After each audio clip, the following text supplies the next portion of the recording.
আসসালামু আলাইকুম রহমতুল্লাহি বরকাতু। সবাই কেমন আছেন? আশা করি ভালো আছেন।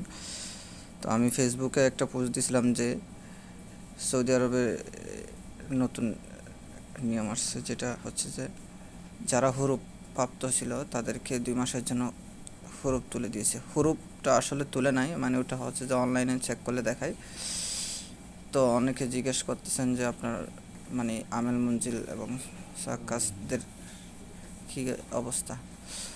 তো এই মেসেজটা আসলে আসছে যে হচ্ছে যে একটা সাইকাস মানে আমের মঞ্জিলের ওনার কাছে এই মেসেজটা আসছে।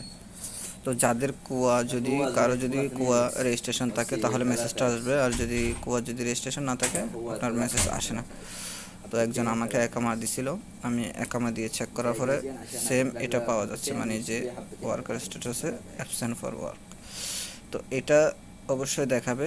আপনি কি করবেন, যে কোনো মক্তবে গিয়ে সর্বপ্রথম আপনার কাজ হবে যে আপনি তলব দিয়ে দেখবেন যে মানে একটা সৌদি ধরে তলব দিয়ে দেখবেন। যদি দেখেন যে তলব যায় আপনার, তখন আপনি কি কাফালা হতে পারবেন, ঠিক আছে।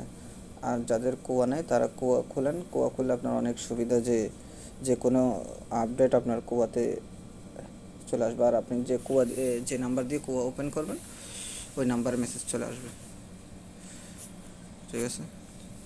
যে কোনো মক্তবে গিয়ে আপনারা তলব দিয়ে চেক করতে পারবেন, তারপর আপনারা 100% নিশ্চিত হতে পারবেন যে এই কাজটা হয়েছে। অনেকের কাছে মেসেজ যায় নাই, কিন্তু এটা 2 মাসের জন্য সময় দিয়েছে, আপনি যে কোনো মক্তবে গিয়ে চেক করতে পারবেন। আসসালামু আলাইকুম।